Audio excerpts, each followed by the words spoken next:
عن أبي هريرة رضي الله عنه قال قال رسول الله صلى الله عليه وسلم حق المسلم على المسلم 6: إذا لقيته فسلم عليه، وإذا دعاك فأجبه، وإذا استنصحك فانصح، وإذا عطس فحمد الله فشمته، وإذا مرض فعده، وإذا مات فاتبعه. الحمد لله وصلى الله وسلم على رسول الله وعلى آله وأصحابه ومن اهتدى بهداه. أما بعد، هذا كتاب جامع لآداب كثيرة وأحاديث متعددة ومتنوعة في الآداب الشرعية. الحمد لله رب العالمين، والصلاة والسلام على أشرف الأنبياء وسيد المرسلين نبينا محمد وعلى آله وصحبه أجمعين. أما بعد، فسبحانك اللهم لا علم لنا إلا ما علمتنا إنك أنت العليم الحكيم. اللهم علمنا ما ينفعنا وانفعنا بما علمتنا وزدنا علما نافعا وعملا صالحا یا رب العالمین. واجب الاحترام بھائیوں، معزز ساتھیوں اور ہماری ماؤں اور بہنوں، سابقہ درس میں، سابقہ مجلس میں بات پہنچی تھی حدیث نمبر 46 تک. حدیث نمبر 46 اس کا تعلق باب الوضو سے ہے. ایک مرتبہ مختصراً یہ حدیث ذکر کر رہا ہوں اور اس کا ترجمہ پیش کر کے پھر آگے بڑھ رہا ہوں. عن ابی ہریرہ رضی اللہ عنہ قال قال رسول اللہ صلی اللہ علیہ وسلم لا وضوء لمن لم يذكر اسم اللہ علیہ، اخرجہ احمد وابو داود وابن ماجہ باسناد ضعیف، وللترمذی عن سعید بن زید وابی سعید نحوه قال احمد لا يثبت فيه شيء. ترجمہ حضرت ابو ہریرہ رضی اللہ عنہ سے روایت ہے. رسول اللہ صلی اللہ علیہ وسلم کا ارشاد ہے، وضو کا آغاز کرتے وقت جس نے بسم اللہ نہ پڑھی اس کا وضو نہیں. وضو شروع کرنے کے وقت وضو سے پہلے جس نے بسم اللہ نہیں پڑھا تو اس کا وضو نہیں. اس حدیث کو احمد، ابو داؤد اور ابن ماجہ نے ضعیف سند کے ساتھ روایت کیا ہے. تو یہ حدیث کیا ہے؟ ضعیف ہے. اور ترمذی نے اس حدیث کو سعید بن زید اور ابو سعید رضی اللہ عنہما سے بھی اسی طرح روایت کیا ہے، یعنی انہی الفاظ کے ساتھ لا وضوء لمن لم يذكر اسم اللہ علیہ. امام احمد بن حنبل رحمہ اللہ کا قول ہے کہ اس بارے میں کوئی چیز ثابت نہیں ہے. کس بارے میں؟ وضو کرنے سے پہلے بسم اللہ پڑھنے کے بارے میں کوئی چیز ثابت نہیں ہے، یعنی کوئی حدیث ثابت نہیں ہے. اس میں حقیقت میں بھائیو کتنی حدیثوں کا ذکر کیا ابن حجر رحمہ اللہ نے؟ اتنی باتیں جو بھی پڑھیں. کتنی حدیثیں ہیں؟ 3 حدیثیں. پہلی حدیث ابو ہریرہ رضی اللہ عنہ کی، اور دوسری حدیث جس کی طرف اشارہ کیا کس کی ہے؟ سعید بن زید کی، اور تیسری حدیث ابو سعید الخدری رضی اللہ عنہ کی. اچھا، سوال ادھر یہ ہے، کیوں 3 حدیثوں کا ذکر کیے جبکہ لفظ ایک ہے؟ الفاظ ایک ہیں یا اس کے ایک دم قریب ہیں جس طرح نحوہ سے مراد ہے، تو کیوں، کیا وجہ ہے، کیا ضرورت تھی؟ ایک حدیث کا ذکر کر کے کیوں نہیں ابن حجر رحمہ اللہ آگے بڑھے؟ خصوصاً ان کا مقصد اختصار سے حدیثیں بیان کرنا. تو وجہ جواب کیا ہے؟ اس لیے کہ یہ حدیث کیا بتایا؟ سند کے اعتبار سے کیا ہے؟ پہلی حدیث ضعیف ہے. تو ضعیف کو قوت دینے کے لیے اور حدیثیں بیان کیے، ہے کہ نہیں؟ تاکہ ضعیف اور ضعیف کے ساتھ مل کر کیا ہو جاتا ہے؟ حسن لغیرہ، حدیث حسن لغیرہ، جو مصطلح الحدیث کے درس میں یہ ذکر کیا جا رہا ہے. تو اس لیے بتانے کے لیے کہ یہ حدیث ضعیف ہے، لیکن اس مسئلے میں دوسری بھی حدیث ہے، تیسری بھی حدیث ہے، تاکہ ضعیف حدیث اور مزید دوسری ضعیف، تیسری ضعیف سے وہ اس کی قوت بڑھ جاتی ہے اور حسن لغیرہ تک پہنچ جاتی ہے. لیکن یہ واضح کیا جائے گا کیا صحیح میں حسن لغیرہ تک یہ حدیثیں پہنچیں یا نہیں پہنچیں. حدیث کے جو راوی ہیں ابو ہریرہ رضی اللہ عنہ کا ذکر آ چکا، ابو سعید خدری رضی اللہ عنہ کا بھی. سعید بن زید ان کا ترجمہ سابقہ ملاقات میں جب اس حدیث کا تذکرہ ہوا تو کیا گیا، اسی لیے اب ہم آگے بڑھتے ہیں اور حدیث کی جو تخریج ہے وہ بیان کرتے ہیں. حقیقت میں 3 حدیثیں ہیں. پہلی جو حدیث ہے کن کی ہے بھائیو؟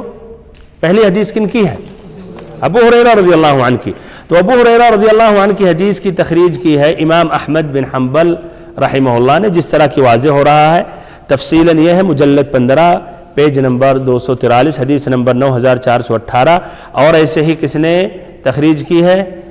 امام ابو داود نے بھی, پیج نمبر 25, حدیث نمبر 101 کتاب الطہارہ, باب فی التسمیۃ علی الوضوء. ایسے ابن ماجہ نے پیج نمبر 59, حدیث نمبر 399. یہ تینوں حضرات کا سند کیسے ہے بھائیوں؟ سبھی جا کر ملتے ہیں وہاں, یعنی شروع میں مشائخ ان کے تقریباً مختلف ہیں, پھر آگے جا کر یہ ملتے ہیں. کیا طریق جو جا کر سب ایک راستے پر ہو جاتے ہیں وہ کیا ہے؟ محمد ابن موسیٰ ابن ابی عبداللہ المخزومی, یہ تینوں حضرات وہیں جا کر مل رہے ہیں, ایک راستہ ہو جا رہا ہے سب کا, ایک طریق, اس کو طریق کہا جاتا ہے, یا سند, ایک سند میں مل جاتے ہیں. جو روایت کرتے ہیں کن سے؟ یعقوب ابن سلمہ اللیثی سے. جو روایت کرتے ہیں کن سے؟ اپنے والد سے, یعقوب ابن سلمہ اللیثی, ان کے والد سلمہ اللیثی یا سلمہ اللیثی. جو روایت کرتے ہیں کن سے؟ صحابی رسول ابو ہریرہ رضی اللہ عنہ سے. جو روایت کرتے ہیں کن سے؟ نبی صلی اللہ علیہ وسلم سے. کیا روایت کرتے ہیں؟ لا وضوء لمن لم يذكر اسم اللہ. نص تینوں حضرات کے پاس اور ہے بھائیو, ادھر اختصاراً ابن حجر رحمہ اللہ نے ذکر کیا ہے. تینوں حضرات کے پاس عبارت اس طرح ہے, لا صلاة لمن لا وضوء له, لا صلاة لمن لا وضوء له, کہ اس شخص کی نماز نہیں ہے جس کی وضو نہیں ہے, جس نے وضو نہیں کی. ولا وضوء لمن لم يذكر اسم اللہ علیہ, اور ایسے ہی جس نے اللہ کا نام نہیں لیا وضو کرنے سے پہلے تو اس کا وضو نہیں ہے. علیہ ادھر کٹ گیا ہے, اسم اللہ علیہ ہونا چاہیے, نص میں متن میں نقص ہے. بہرحال اور یہ سند کیا ہے بھائیو؟ اس کا درجہ کیا ہے؟ صحیح ہے یا ضعیف ہے؟ ضعیف ہے. اور ابن حجر رحمہ اللہ نے خود ذکر کیا باسناد ضعیف. اچھا کیوں ضعیف ہے یہ سند؟ اس کی وجہ میں بیان کر رہا ہوں. اس لیے کہ اس میں جو راوی ہیں یعقوب ابن سلمہ اللیثی اور ایسے ہی ان کے والد جو سلمہ اللیثی ہیں, یہ دونوں مجہول ہیں. مجہول معنی کیا ہوتا ہے؟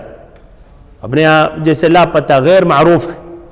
اب وہ آدمی وہ دونوں ثقہ ہیں, قابل اعتماد, یعنی کچھ بھی پتہ نہیں ہے. تو جو مجہول ہوتا ہے تو اس کی حدیث کو ضعیف کر دیتے ہیں اہل علم, اس کی حدیث کو ضعیف کر دیتے ہیں اہل علم.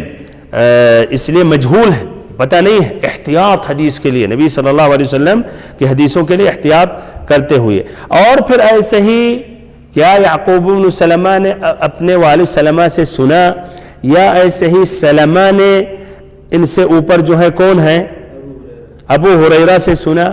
یہ بھی غیر معروف ہے, غیر معروف ہے. امام بخاری رحمہ اللہ کہتے ہیں لا يعرف لسلمہ سماع من ابی ہریرہ ولا لیعقوب من ابیہ, کہ سلمہ جو ہیں یہ معلوم نہیں ہے اور واضح نہیں ہے, ثابت نہیں ہے کہ ابو ہریرہ رضی اللہ عنہ سے انہوں نے سنی ہے.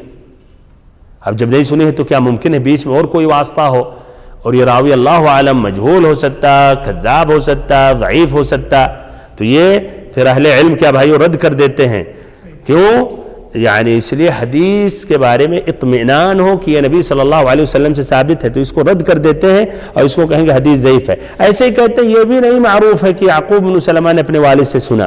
تو خلاصہ کلام بھائیو حدیث ضعیف ہے, اور اس کی وجہ یہ ہے کہ یعقوب بن سلمہ اور سلمہ اللیثی یہ دونوں مجہول ہیں. پھر ایسے ہی یعقوب نے اپنے والد سے سنا یا ان کے والد نے ابو ہریرہ رضی اللہ عنہ سے سنا, یہ ثابت نہیں ہے. اس طرح کتنی وجہ سے حدیث کو رد کیا جا رہا ہے؟ کتنے اسباب ضعف ہیں؟ 3. بہت صحیح. نمبر 1 یعقوب مجہول ہے, نمبر 2 سلمہ مجہول ہے, نمبر 3 یہ دونوں حضرات کا معروف نہیں ہے کہ انہوں نے سنا, یا کہیے 4 بھی کر سکتے ہیں تفصیلاً اور اختصاراً 2 سبب بیان کر سکتے ہیں. اس طرح اب آگے بڑھتے ہیں.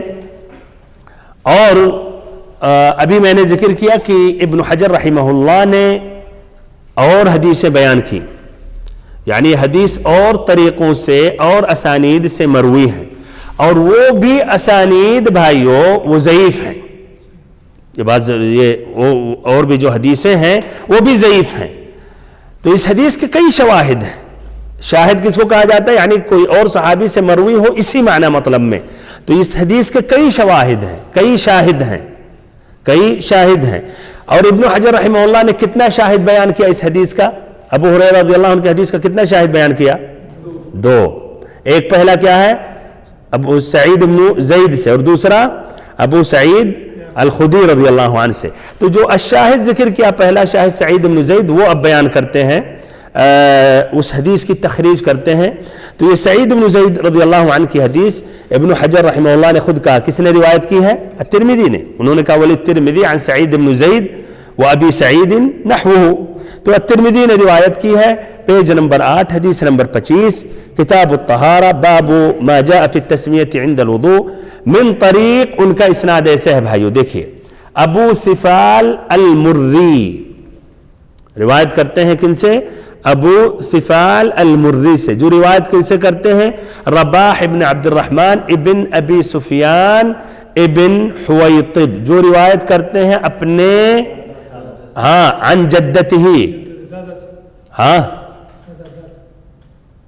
جدہ نہیں ہے بھائیو، اپنی دادی سے. جو اپنی دادی سے روایت کرتے ہیں، جو روایت کرتی ہیں اپنے والد سے. ان کے والد کون ہیں؟ سعید بن زید، وہ صحابی رسول جن کا تذکرہ آ چکا، احد المبشرین بالجنہ میں سے ہیں. جو روایت کرتی ہیں اپنے والد سعید بن زید سے. سعید بن زید کیا کہتے ہیں؟ سمعت رسول اللہ صلی اللہ علیہ وسلم یقول لا وضوء لمن لم يذكر اسم اللہ علیہ. یہاں بھی چھٹ گیا ہے علیہ بھائیو، لا وضوء لمن لم يذكر اسم اللہ علیہ. اور یہ اسناد ضعیف ہے. کیوں ضعیف ہے؟ اس لیے اس میں جو راوی ہے ابو ثفال، ان کا نام ہے ثمامہ ابن وائل ابن حسین. ثمامہ ابن وائل ابن حسین، ان کے بارے میں امام بخاری نے کہا فی حدیثہ نظر، ان کی حدیثیں قابل غور ہیں. یہ علامت ہے کہ یہ حدیثیں ان کی ضعیف ہیں. قابل غور ہیں بمعنی اطمینان بخش نہیں ہے ان کی باتیں. اطمینان بخش محدثین کے نزدیک نہیں ہے، تو کیا ہوا اس کا معنی؟ ضعیف ہے. اس کے معنی اللہ عالم کس راستے سے کس طرح حدیثیں روایت کر رہے ہیں. جو بڑے بڑے محدثین مطمئن ہی نہیں ہوتے ہیں، انہیں اس کا علم ہی نہیں ہے، پتہ ہی نہیں ہے. ابن حجر رحمہ اللہ کہتے ہیں وَهَذِهْ عَادَتُهُ فِي مَنْ يُضَعِفُهُ، کہ البخاری رحمہ اللہ کا کہنا فی حدیثہ نظر، کہ ان کی حدیثیں قابل غور ہیں، یہ امام بخاری کی عادت اور طریقہ ہے جب بھی کسی راوی کو ضعیف ٹھہرانا چاہتے ہیں. تو کسی راوی کو جب ضعیف ٹھہرانا چاہتے ہیں تو کیا کہتے ہیں البخاری فی حدیثہ نظر، ان کی حدیث یعنی قابل غور ہے. اچھا، تو اس طرح ابو ثفال جو ہے یہ کیا ہے؟ ضعیف ہے. اور اوپر جائیں اب رباح ابن عبد الرحمن، یہ ان کے بارے میں ابو حاتم ابو زرعہ نے کہا مجہول ہیں. مجہول پتہ ہی نہیں، محدثین نہیں جانتے. یا کم سے کم ابو حاتم ابو زرعہ اتنے بڑے بڑے انہوں نے مجہول کہا. اچھا، پھر ان کی جو دادی ہے رباح، ان کا نام اسماء بنت سعید بن زید ہے. سعید بن زید رضی اللہ عنہ کی یہ بیٹی ہے. ان کے بارے میں آتا ہے کہ یہ صحابیات میں سے ہیں. ابن حجر رحمہ اللہ نے الاصابہ میں ان کا ذکر کیا ہے القسم الاول میں سے، کہ جن کا ثابت ہے کہ یہ صحابہ ہیں. التقریب میں ابن حجر نے کہا یقال ان لها صحبہ، کہا جاتا ہے کہ ان کی صحبت ثابت ہے، یعنی کہ یہ صحابیاں ہیں. اور التلخیص میں کہا وَإِن لَمْ يَثْبُتْ لَهَا صُحْبَةٌ فَمِثْلُهَا لَا يُسْأَلُ عَنْ حَالِهِ، کہ اگر ان کی صحبت بمعنی کہ صحابہ میں شمار ثابت ہے یا نہیں کہ نبی صلی اللہ علیہ وسلم کی یہ صحابیاں ہیں، تو ایسے ان کے بارے میں، ان کے حال کے بارے میں سوال نہیں کیا جاتا ہے. بہرحال الذہبی نے المیزان میں ان کا شمار ان عورتوں میں کیا جو مجہول ہیں، جو معروف نہیں. گمنام ہے، مجہول ہے. گمنام نہیں، کبھی کبھی نام تو معلوم ہے لیکن ان کا حال نہیں پتا. اس لیے مجہول کبھی آئے گا کئی قسم. ایک مجہول العین ہوتا ہے، نام ہی نہیں پتا ہے، اور ایک نام پتا ہے لیکن ان کا حال نہیں معلوم ہے. یعنی نام تو معروف ہے محدثین، لیکن ان کا درجہ حدیث کیا ہے، ثقہ ہے، ضعیف ہے، نہیں معلوم ہے. اب جب نہیں معلوم ہے تو اس کو ضعیف مانا جائے گا.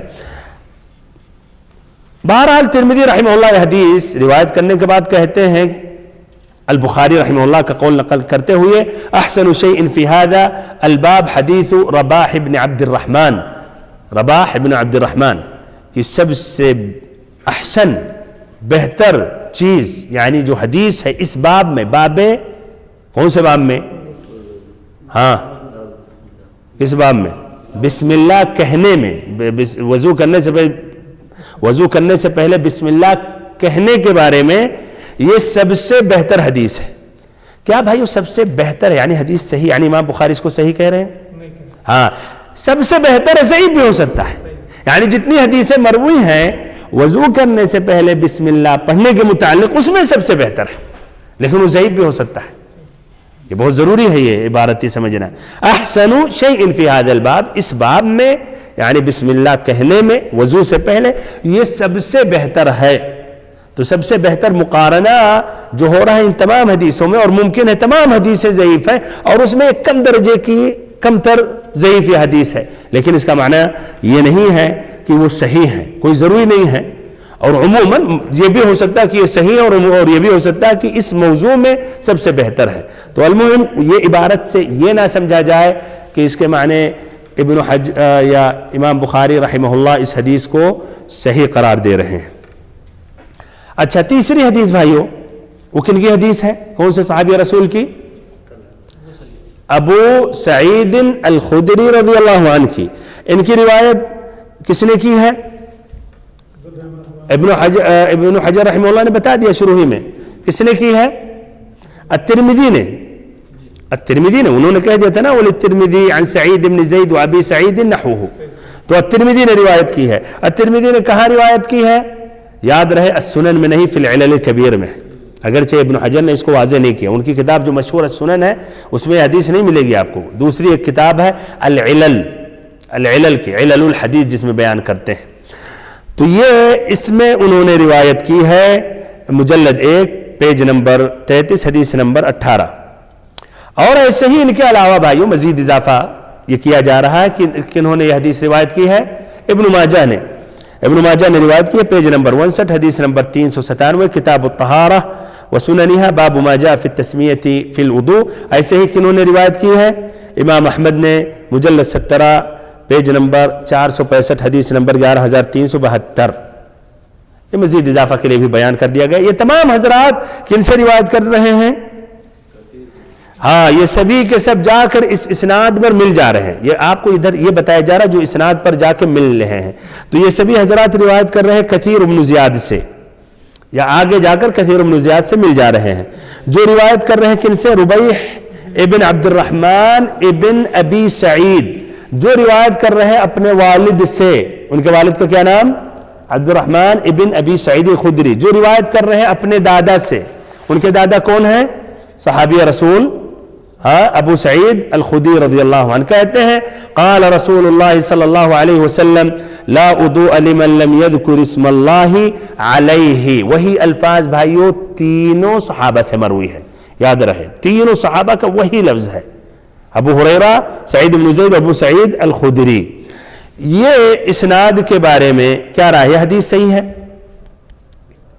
یہ حدیث صحیح ہے بھائیو؟ یہ بھی ضعیف ہے. کیوں ضعیف ہے؟ تو غور کریں، غور سے سنیں. کثیر بن زید جن کا ادھر تذکرہ آیا ہے، ان کو النسائی نے، ابن معین نے ایک روایہ میں یعنی ان سے ایک سے زائد قول منقول ہے کثیر بن زید کے بارے میں، تو ایک مرتبہ انہوں نے ضعیف قرار دیا ہے، الطبری نے بھی ضعیف قرار دیا ہے. لیکن بھائیو تمام ائمہ کا اتفاق نہیں ہے ان کے بارے میں کہ ضعیف ہے. امام احمد، ابن معین، ابن عدی نے کہا لا بأس به، لا بأس به یعنی صدوق کے درجہ میں، یعنی ایک دم قابل اعتماد ثقہ نہیں ہے لیکن ضعیف نہیں، بیچ میں ہے، یعنی مشی الحال کر سکتے ہیں، درگزر کر سکتے ہیں، ان کی حدیث کو حسن تک پہنچا سکتے ہیں. ابو حاتم نے صالح کہا لیس بالقوی یکتب حدیث، صالح ہیں لیس بالقوی، مضبوط نہیں ہے، ان کی حدیث لکھی جائے گی لیکن احتجاجاً نہیں، یعنی آپ ان کی حدیث کو اور حدیثوں کے ساتھ مقارنہ کرنے کے لیے، تقویت کے لیے ہاں یعنی آپ کر سکتے ہیں لیکن اعتماد نہیں کر سکتے ہیں ڈائریکٹ ان پر. اس طرح بھائیو مجموعی طور پر کچھ اہل علم نے کثیر بن زید کو کہا یعنی ضعیف ایک دم نہیں ہے، یعنی وسط ہیں کہہ سکتے ہیں، یعنی صدوق کے درجے پر ہیں. بہرحال لیکن اشکال سے یا ان پر جو محدثین نے انگلیاں اٹھائی اس سے وہ بری نہیں ہیں، اس لیے کچھ لوگوں نے صراحتاً ان کو کہا ہے ضعیف ہے۔ آگے چلتے ہیں، ربیح ابن عبد الرحمن ابن ابی سعید جو ہیں اوپر، یہ راوی جو ہیں ان کے بارے میں ابو زرعہ اور ابو حاتم نے کہا شیخ ہے۔ شیخ کا معنی کیا؟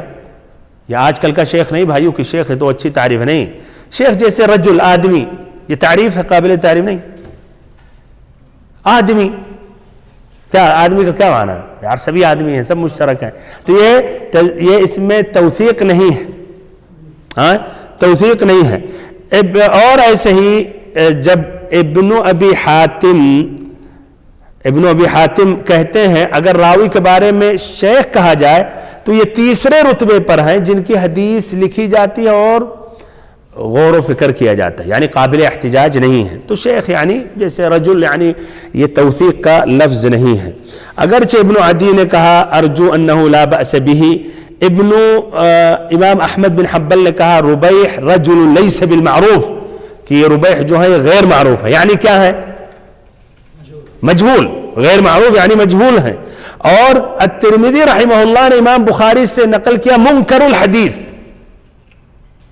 ان کی حدیث میں ہاں یعنی قابل انکار ہے وہ حدیثیں، اور یہ جرح شدید ہے بھائیو، یہ ضعیف سے بھی زیادہ شدید ہے منکر الحدیث۔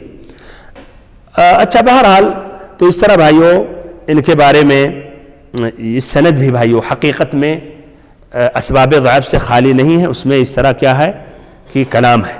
اس حدیث کے بارے میں امام احمد بن حنبل رحمہ اللہ سے پوچھا یا سوال کیا الاثرم نے وضو کے وقت بسم اللہ کہنے کے بارے میں، تو امام احمد نے کہا احسن شیء فیہ حدیث ربیح ابن عبد الرحمن ابن ابی سعید ان ابی سعید خدری، کہ اس باب میں، کون سے باب میں؟ بسم اللہ کہنا وضو سے پہلے، اس میں سب سے بہترین حدیث ربیح ابن عبد الرحمن ابن ابی سعید کی ہے، جو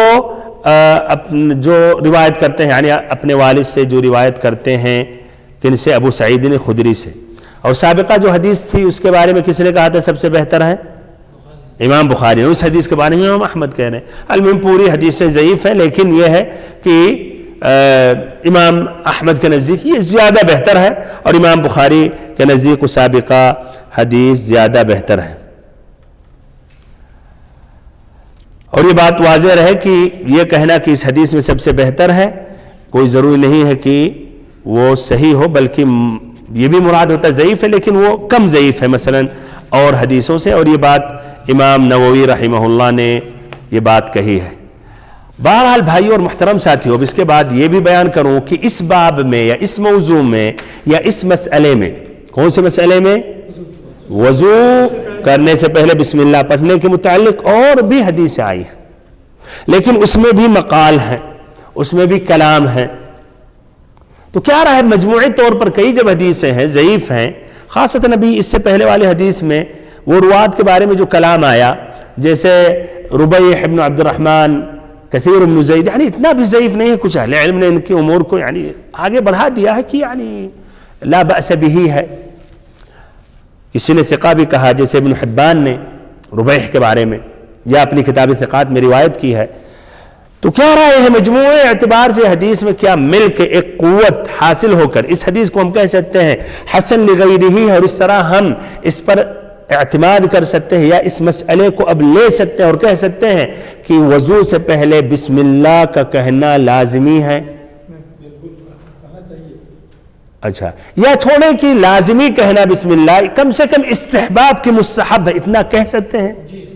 ہاں اتنا کہہ سکتے ہیں۔ تو ہاں اس طرح خلاصہ کلام کہ اس مجموعی اعتبار سے ہاں ایک قوت مل رہی ہے، اور یہ الگ مسئلہ ہے کہ کیا اب بسم اللہ کہنا واجب ہے یا مستحب ہے، بعد میں بھی فقہ الحدیث میں مناقشہ کیا جائے گا، لیکن اتنا تو ابھی یہ ضرور کہا جائے گا مجموعی طور پر یہ حدیث آگے اس کے اندر قوت ہے، اور اس طرح اس کو ہم قبول کر سکتے ہیں، لے سکتے ہیں، عمل کر سکتے ہیں، اور اس پر اعتماد بھی کرنا چاہیے اور اس سے مسئلے کو اخذ کرنا چاہیے۔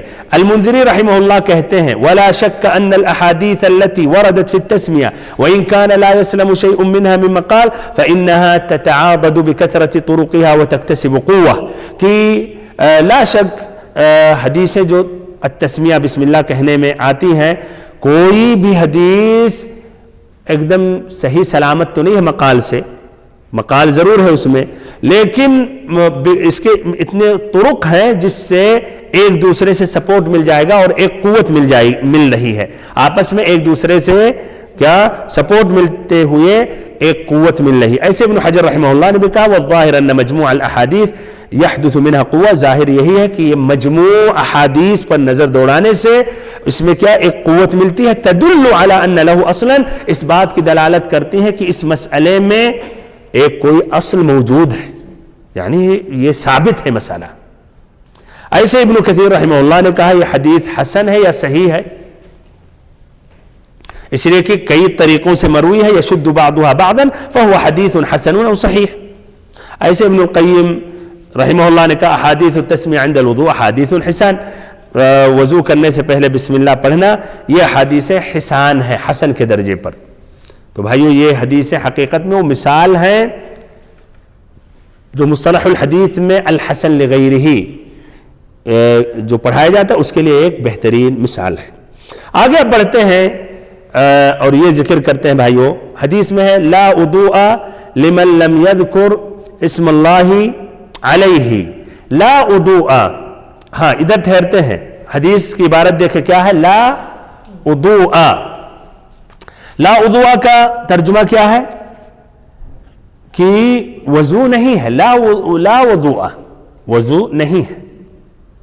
عربی میں اسلام کو کہتے ہیں لام نافیہ للجنس، نفی کرنے کے لیے، ہٹانے کے لیے، دور کرنے کے لیے، کسی مسئلے کو ہٹانے کے لیے، نفی کرنے کے لیے، انکار کرنے کے لیے، اس طرح. ہاں ممنوع نہیں ادھر لا نفی یعنی ہٹانے کے لیے آ رہا ہے کہ یہ چیز واقع نہیں، اور اس ابھی اس طرح واضح ہوگا. ادھر مثالیں میں دے رہا ہوں، یہ بہت ہی بنیادی چیز ہے بھائیو، یہ بتایا جا رہا ہے لغوی اعتبار سے یہ سمجھ جائیں گے تو بہت سے مسائل اسی پر قیاس کرتے ہوئے سمجھنے میں آسانی ہوگی. اسی لیے ادھر کچھ ٹھہرتے ہیں، اس لیے پہلی مرتبہ یہ بات آ رہی ہے، غور سے سنیں، یہ بہت ہی مہم ہے اور یہ ایک علمی بات ہے جو آپ کے لیے پھر بعد میں اور مسائل سمجھنے میں آسانی ہوگی. لا جو نافیہ للجنس ہے اس کی 3 مثالیں ہیں یا 3 قسمیں ہیں، یہ پہلے سمجھ لیتے ہیں پھر تطبیق کرتے ہیں. حدیث میں جو آیا ہے لا وضوء لمن لم يذكر اسم اللہ، یہ تینوں میں سے کون سی قسم پر فٹ ہو رہا ہے؟ پہلی جو قسم بھائیو لا جو نافیہ للجنس ہے، جو ہے نفی الوجود، یعنی کسی چیز کا وجود کا نفی کرنا اور اس کو ہٹانا، اس کا انکار کرنا. مثال سے بات واضح ہوگی. جب ہم کہتے ہیں لا خالق الا اللہ، لا خالق کوئی خالق نہیں، جیسے لا الہ الا اللہ، لا الہ الا اللہ، لا خالق الا اللہ، لا الہ الا اللہ.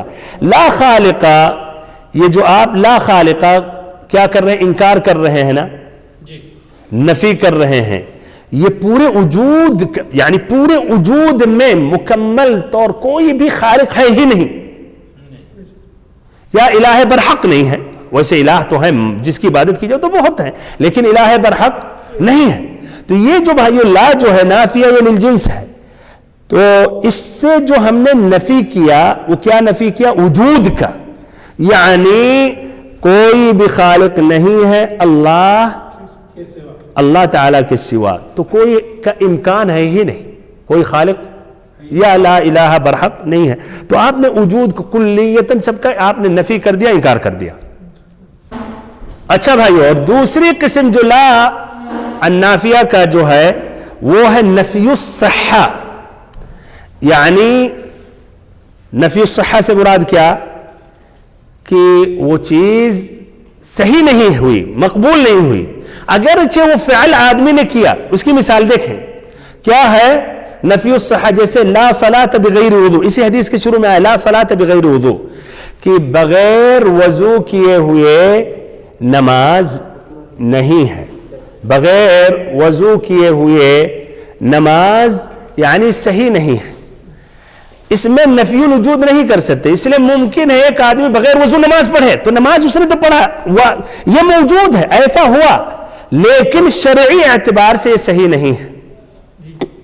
شرعی اعتبار سے وہ صحیح نہیں ہے، لیکن وجود کے اعتبار سے موجود ہے. لیکن شرعی اعتبار سے کوئی قیمت نہیں ہے، تو یہ کہیں گے نفی الصحہ ہے۔ تو ممکن ہے کہ آدمی کھڑے ہو کر نماز پڑھے بغیر وضو، لیکن اگر نماز پڑھ رہا ہے شرعی اعتبار سے قبول ہے، صحیح نہیں ہے، تو اس کو نفی الصحہ۔ جو اس کے بعد دوسرا درجہ آتا ہے، پہلا درجہ سب سے قوی وجود کا نفی، دوسرا نفی الصحہ، تیسرا بھائی جو اس سے بھی ہلکا ہے وہ کیا ہے؟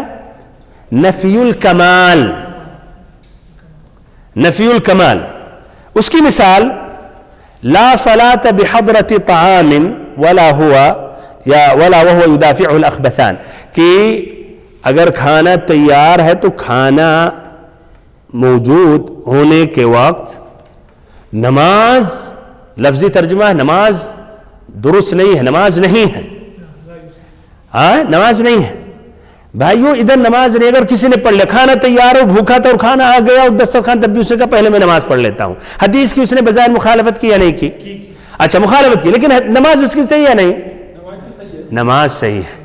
تو ادھر جو ہے لا صلاۃ بحضرت طعام، کھانا اگر موجود ہے، آدمی بھوکا ہے، اس وقت نماز نہیں ہے، پہلے کھانا کھا لے پھر نماز پڑھے تاکہ اطمینان کے ساتھ پڑھے۔ لیکن اگر کسی نے مخالفت کی تو کہا جائے نفی الکمال، بہتر کہ اس نے مخالفت کی، بہتر تھا کہ کھا لے پھر نماز پڑھے۔ تو اس طرح نفی کے تین قسمیں ہو گئے، نفی الوجود، نفی الصحہ اور نفی الکمال۔ سب سے اونچا لا شک سب سے اقوی ہے، پھر نفی الصحہ ہے، پھر نفی الکمال۔ اب سوال ہے بھائیو، یہ حدیث کی طرف ہمیں اب رجوع ہونا چاہیے، لا وضوء لمن لم يذكر اسم اللہ علیہ، کہ اس شخص کا وضو نہیں جو اللہ کا نام نہیں لیتا، بسم اللہ نہیں پڑھتا وضو شروع کرنے سے پہلے، تو یہ نفی الوجود ہے؟ نہیں، نفی الوجود تو نہیں ہو سکتا، اس لیے ممکن ہے وضو کرے بغیر بسم اللہ، واقع ہے یہ موجود ہے، ہاں تو نفی الوجود تو نہیں ہے، یہ نفی الوجود نہیں۔ اب سوال ہے نفی الصحہ ہے یا نفی الکمال؟ ہاں کیا رائے؟ نفی الکمال ہے، یعنی نفی الکمال جب کہہ رہے ہیں تو اس کا معنی مطلب کیا ہے کہ اگر بغیر بسم اللہ کیے ہوئے کسی نے وضو کر لیا تو اس کا وضو صحیح ہے لیکن ثواب کم ملے گا۔ اچھا یہ نفی الکمال ہے۔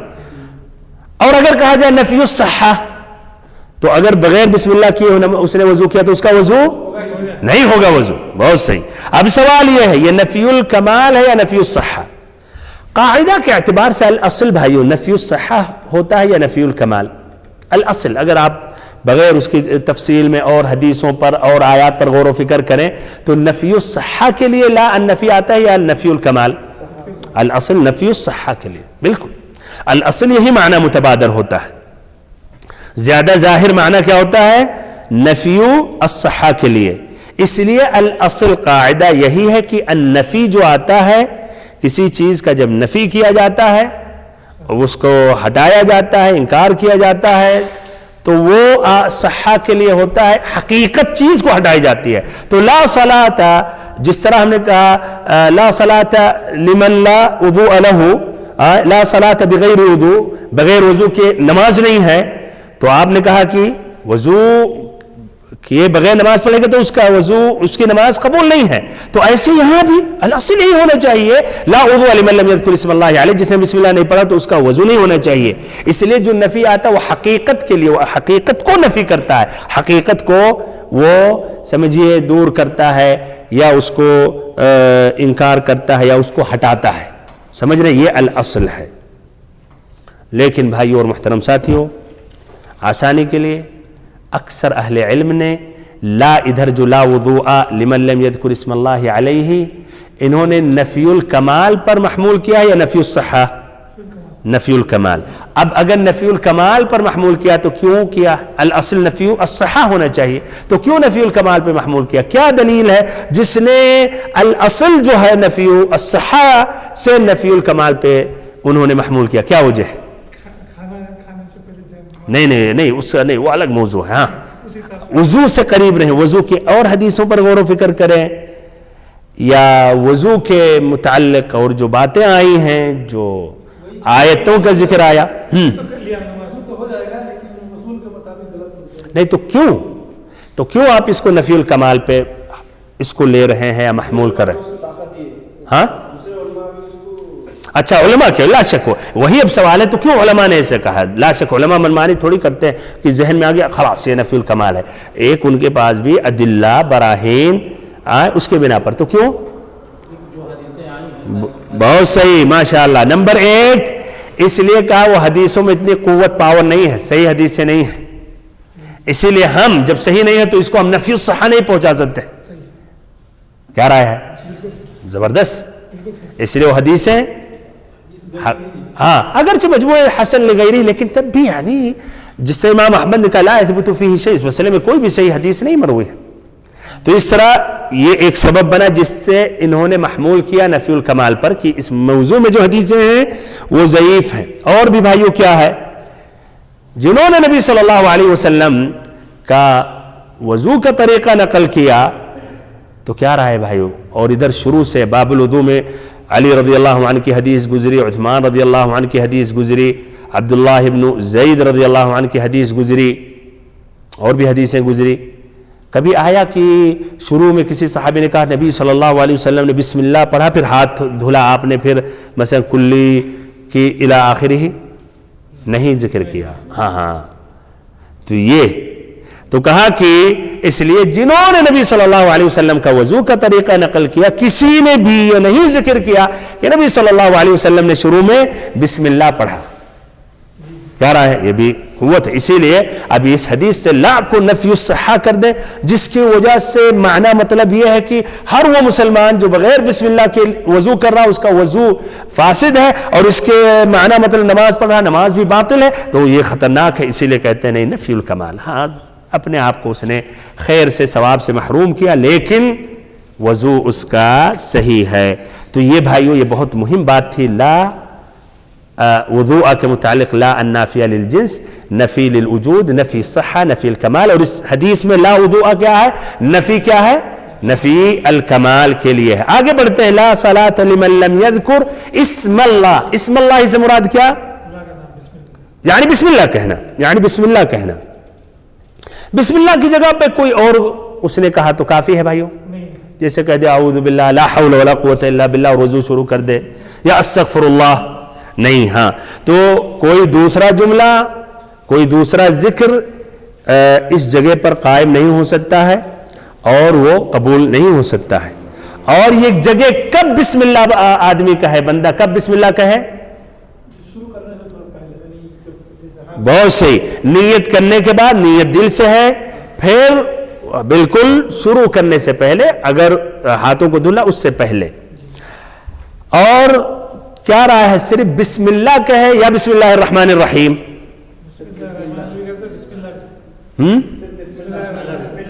صرف بسم اللہ کہے. کیوں, اس لیے حدیث میں آیا سم اللہ, یہ نہیں کہا سم اللہ الرحمن الرحیم. کچھ فقہاء نے کہا نہیں, اگر مکمل کر دیا بسم اللہ الرحمن الرحیم تو یہ مزید بہتر ہے, لیکن یہ استحسان ہے, دلیل نہیں ہے اس پر بھائیو. اور ہم ہمیشہ کوشش کرتے ہیں حدیثوں سے قریب رہیں, جو نبی صلی اللہ علیہ وسلم کے الفاظ جن باتوں کی دلالت کرتی اسی پر ہم اکتفا کریں. مزید استحسان کہ اچھا لگ رہا پورا کر لیا کیا حرج ہے, تو وہ چھوڑ دینا چاہیے. تو کچھ فقہاء نے یہ بات کہی ہے, لیکن وہ استحسان ہے, یعنی ان کو بہتر سمجھا انہوں نے عقلی اعتبار سے, لیکن اس پر دلیل نہیں ہے. تو جتنی بات پر اختصار کرنا, یعنی جو آپ صلی اللہ علیہ وسلم سے جو ثابت ہے بسم اللہ سم اللہ بس, تو اس پر اختصار اور اکتفا کرنا زیادہ بہتر اور زیادہ افضل ہے. بھائی اور محترم ساتھیو, اب اس حدیث میں جو مستنبط فائدے ہیں وہ ذکر کر رہا ہوں. اس میں ایک اہم فائدہ ہے, اور تقریباً ابھی لا النافیہ للجنس کی جب بات آئی تو اس میں بات واضح ہو گئی, لیکن ایک مرتبہ پھر سے ذکر کر رہا ہوں. تو اس حدیث کے ظاہری الفاظ سے کیا بات واضح ہوتا ہے کہ وضو کی ابتدا میں, وضو شروع کرنے سے پہلے بسم اللہ کہنا واجب ہے. یہ ظاہری, ابھی چھوڑ دیں لا النافیہ للکمال یا للصحہ, ظاہری.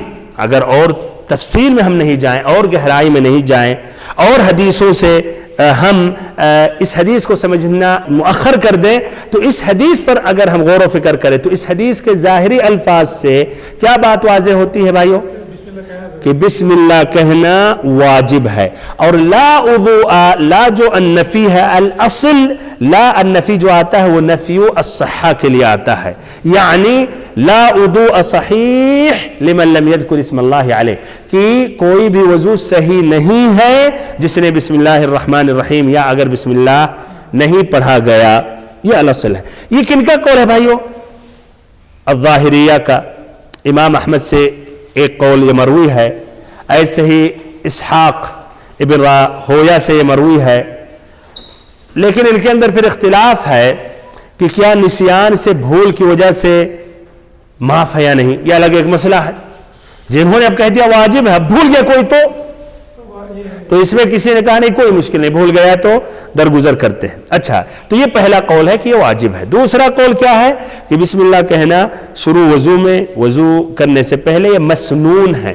یہ قول کے قائل ہیں جمہور اہل علم، اکثر اہل علم، جس میں ائمہ الثلاثہ ہیں، امام ابو حنیفہ، مالک، شافعی، اور ایسے امام احمد سے ایک دوسری روایت مروی ہے، ایسے ہی ابن المنذر سے، ابو عبید، ابن حزم، ابن کثیر، اور ایسے اس دور کے مشائخ میں سے شیخ محمد بن ابراہیم، شیخ بن باز رحم اللہ الجمیع. اور ان کی دلیلیں کیا ہیں بھائیو؟ ابھی ذکر کیا گیا تھا شرح الالفاظ میں. نمبر 1، پہلی دلیل کہ اللہ تعالی نے قرآن مجید میں جہاں وضو کا حکم دیا، اور یہ بار بار کہا جاتا ہے کہ یہ آیت ایک اصل اور اساس ہے. جنہوں نے کہا یہ چیز واجب نہیں ہے، صرف مسنون ہے، وہ آیت کی طرف رجوع کرتے ہیں کہ اس میں ذکر نہیں آیا. تو کہتے ہیں اللہ تعالیٰ نے فرمایا یا ایھا الذین آمنوا اذا قمتم الى الصلاۃ فاغسلوا وجوہکم الى آخر الآیہ، کہ ایمان لانے والوں جب نماز کے لیے تم کھڑے ہو، نماز کے لیے جانا چاہو تو کیا کرو؟ اپنے چہروں کو دھل لو الی آخر الوضو. اللہ تعالیٰ نے حکم نہیں دیا کہ بسم اللہ پڑھ لو پھر چہرہ دھلو. اگر یہ واجب ہوتا تو اللہ تعالیٰ اس کا حکم دیتا. جس طرح کہ اللہ تعالیٰ نے شکار کرنے کے وقت جب آدمی شکاری کتا بھیجتا ہے یا باز بھیجتا ہے یا تیر استعمال کرتا ہے، بندوق استعمال کرتا ہے، تو وہاں واجب ہے اللہ کا نام لے. وَاذْكُرُ اسْمَ اللَّهِ عَلَيْهِ، اللہ تعالیٰ کا نام لو اس وقت، یعنی بسم اللہ پڑھو. کب؟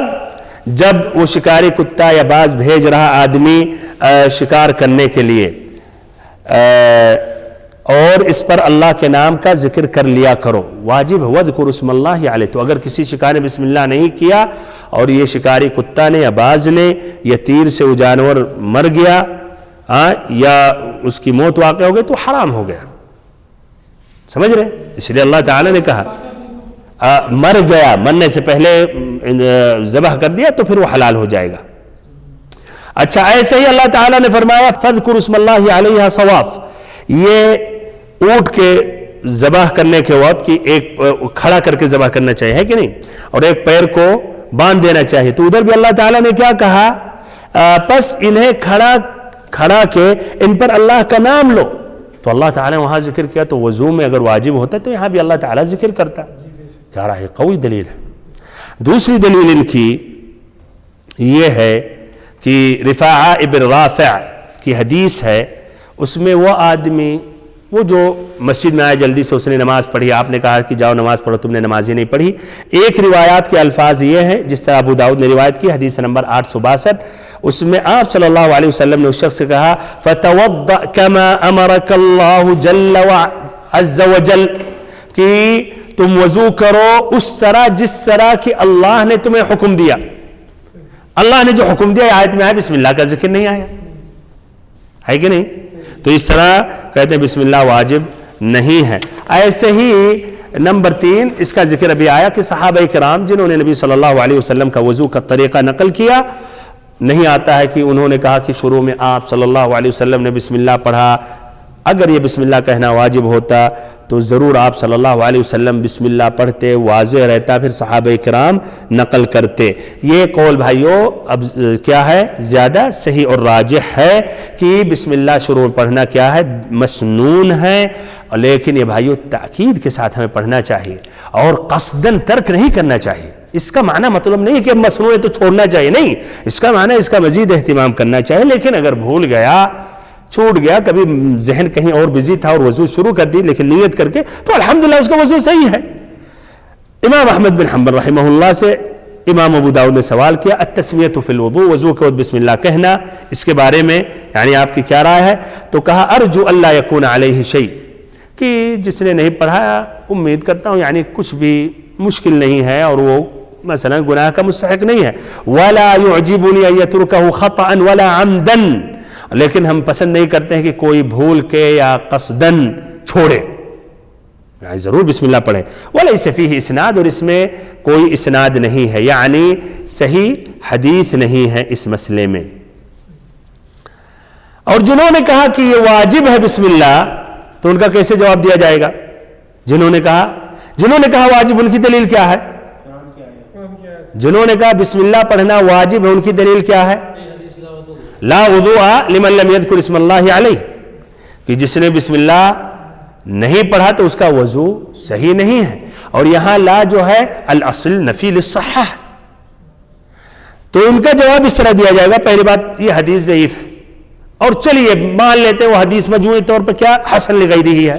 اچھا حسن لغیری تک پہنچ رہی ہے، اور جو حدیثیں آئی ہیں جو صحابہ کرام نے نبی صلی اللہ علیہ وسلم کا وضو کا طریقہ نقل کیا، اس میں بسم اللہ نہیں آیا. یہ حدیثیں صحیح امام بخاری امام مسلم کی ہیں، تو وہ حدیث صحیح ہے، اور یہ تمہاری حدیث کیا ہے؟ حسن لغیری ہی ہے مثلا. تو حسن لغیری ہی پر صحیح مقدم ہے. تو جب معارض ہو گیا، تعارض ہو گیا، ایک مسئلے میں آتا ہے کہ بسم اللہ کہنا واجب ہے، اور ایک میں آیا نہیں بسم اللہ نہیں کرنا چاہیے، آپ صلی اللہ علیہ وسلم نے نہیں کیا مثلا، دو باتیں آ گئی نا، تعارض ہو گیا کہ نہیں، آپس میں باتیں ٹکرا رہی یا نہیں. تو ہم کس کو ترجیح دیں گے؟ جو زیادہ صحیح ہے. تو جو حدیث صحیح ہے بخاری مسلم کی، وہ مقدم ہے حدیث جو حسن لغیرہ ہے، اس پر یہ اس کو ترجیح حاصل ہے. تو یہ ہے. اور پھر ایسے ہی یہی ہاں کہ یہ اس طرح مقارنہ پہ مقدم ہے. پھر اور جو انہوں نے دلیلیں ذکر کی، قرآن میں ذکر نہیں آیا. اور پھر جو انہوں نے کہا، یعنی جو کہتے واجب ہے کہ یہ نفی الصحہ ہے، تو ان کا جواب ہے کہ نہیں، نفی الصحہ نہیں ہے، یہ نفی الکمال ہے، اور اس کی دلیلیں انہوں نے پیش کر دی. اس طرح بھائیوں یہ بات مکمل ہو گئی. اور ادھر اختصاراً یہ موضوع سے کچھ ہٹ کر ہے، لیکن اختصار بیان کر رہا ہوں. غسل کرنے سے پہلے اب بسم اللہ پڑھنے کا کیا حکم ہے؟ وضو میں جو واجب نہیں ہے تو اس میں کیسے واجب کہیں گے آپ؟ کچھ اہل علم نے وضو پر قیاس کرتے ہوئے کہا کہ بسم اللہ پڑھنا چاہیے.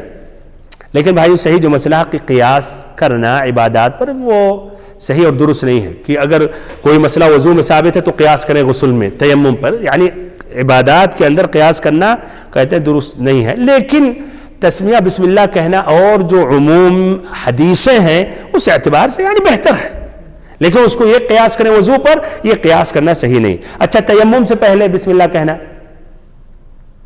اس پر بھی کچھ اہل علم نے قیاس کیا، لیکن اس کا جواب دیا گیا کہ نبی صلی اللہ علیہ وسلم نے عمار بن یاسر کو تیمم کا طریقہ بتایا، اس میں آپ نے نہیں کہا پہلے بسم اللہ پڑھو. پھر تیمم اور وضو میں کافی فرق ہے. وضو کے 4 اعضاء، 3 دھلے جاتے ہیں اور 1 مسح کیا جاتا ہے، اور تیمم میں کتنا؟ دو عضو ہے کہ نہیں، ہاتھ اور چہرہ. تو اس پر قیاس کرنا نہیں ہے، الا کہ استدلال عمومی اعتبار سے استدلال کیا جائے کہ ہر کام کے شروع میں بسم اللہ کہنا چاہیے تو اس طرح کہہ سکتے ہیں. لیکن کوئی خاص دلیل یا اس کو واجب کہا جائے یہ صحیح اور درست نہیں ہے. اچھا نجاست کے زائل کرنے میں، نجس چیز کو ہٹانے میں بسم اللہ کہنا، تو بھائیو نجاست کے ازالہ کے لیے، ہٹانے کے لیے نیت کی ضرورت نہیں، تو بدرجہ اولا بسم اللہ پڑھنے کی ضرورت نہیں ہے. اس طرح بھائیو اس حدیث پر بات مکمل ہو گئی. حقیقت میں اس حدیث میں تخریج کے متعلق بات لمبی تھی، اس لیے 3 حدیثیں تھیں، اس لیے بات لمبی ہو گئی. تو اب آگے بڑھتے ہیں، اور ادھر ایک ہی موضوع میں 3 حدیثوں کا ذکر ہو رہا ہے. غور سے ترجمہ سنیے، اس لیے کہ اسی ترجمہ کے بنا پر حدیث کے الفاظ میں، پھر اس کے بنا پر فقہ الحدیث میں اختلاف ہوا. آسانی کے لیے اس میں بھائیو کلی اور ناک میں پانی ڈالنے کے متعلق ہے. کیا ایک ساتھ ڈالنا چاہیے؟ ایک ساتھ ایک مرتبہ، یعنی ایک ہاتھ سے پانی لیے، آدھا پانی منہ میں ڈالنا چاہیے اور آدھا ناک صاف کرنا چاہیے، یا کلی الگ سے کرنی چاہیے پھر الگ پانی سے ناک صاف کرنا چاہیے؟ ادھر تقریباً 2 یا 3 طریقہ آئے گا. 2 تفصیلاً 3 ہے، لیکن حقیقت میں 2 طریقہ ہے. اب صحیح کیا ہے؟ اچھا تو یہ ابھی جلدی نہیں کیا جائے، یہ دیکھا جائے گا. اب تو بھائی ہو سکتا ہے ہم پہلے سے ایسے کر رہے ہیں، لیکن زیادہ صحیح حدیث کے روشنی میں کیا فرق ہے؟ ایک آدمی سنت پر عمل کرتے ہوئے کرے، اور ایک ہے کیف متفق، یعنی بس جان رہا کہ وضو بتا دیا گیا ایک طریقہ اور کر رہا ہے. انشاءاللہ سب خیر بھلائی الحمدللہ عبادت کر رہے ہیں، لیکن لا یستوی الذین یعلمون والذین لا یعلمون، برابر نہیں ہو سکتے. ایک جو علم کے ساتھ کر رہے ہیں اور ایک جن کے پاس علم نہیں ہے. اچھا بھائیو، تو یہ حدیث سب سے پہلے پڑھ رہے ہیں. پہلی حدیث عن طلحہ ابن مصرف عن ابیہ عن جدہ قال رأيت رسول الله صلى الله عليه وسلم يفصل بين المضمضة والاستنشاق أخرجه أبو داود بإسناد ضعيف.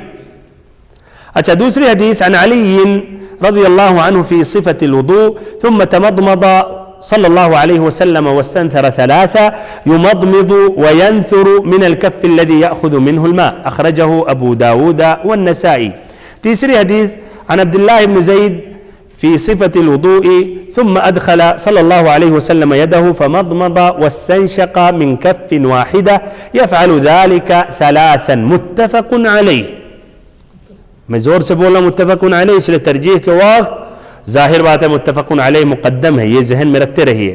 اچھا پھر سے مطلب پہلی حدیث پڑھ رہا ہوں، اس کا ترجمہ یا ترجمہ ڈائریکٹ.